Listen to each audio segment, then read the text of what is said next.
За намайг мөнх насны мөнгө гэдэг. Би холбооны бүгд найрамдах Герман улсад байгаль орчин болон эрчим хүчний чиглэлээр суралцдаг. За хэлний мэдлэг болохоор мэдээж Герман хэл бол TLC гэдэг бас академик түвшинд өргөцсөн. Англи болохоор ерөөдөө хэрэглээний түвшинд байгаа. Яг академик биш гэхдээ хэрэглээний түвшинд яг хүмүүстэй ярилцах одоо ойлгох хэмжээний. Германд сурах боломж би баг бусдаас хамгийн амархан гэж хэлнэ. Хамгийн гол нөгөө мэдээлэл дутмаг байдлаас олж хүмүүс айгүй зайлс хийгээд нэгтгэж сонирхдаггүй. Тэгмээ би бол нэр боломж айгүй их гэж хэлнэ. Тэгээд Герман улс бас гадаад оюутнуудаа хамгийн ээлтэй улсуудын нэг.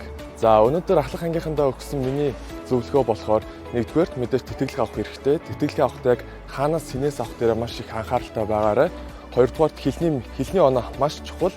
Гуравдугаарт гэх юм бол хүн бид нэр үргэж харилцдаг болохоор харилцааны чадвар дээр маш их анхаараарай гэж хүсэж байна. Миний харж байгаачлан болохоор яг big boomer одоо baby boomer эдний генерашнтэй харьцуулах юм бол бид нарт тэднийхтэй харьцуулахад хамаагүй том асуудлууд байгаа. Яг нь тухайн үед Чернобыль, Хүйтэн дайман байснаас одоогийн бидний тулгамжийн асуудлууд тэндээс илүү их байгаа. Одоо цаг агаарын өөрчлөлт, дайн гэх мэтлэн. Тийм болохоор би яг залуучуудаа хэлэхэд байгаа асуудлуудтайгаа нүүр тулаарай. За тэгээд хэлэхэд Монгол улс далайд гарцгүй ч гэсэн дэлхийд гарцтай.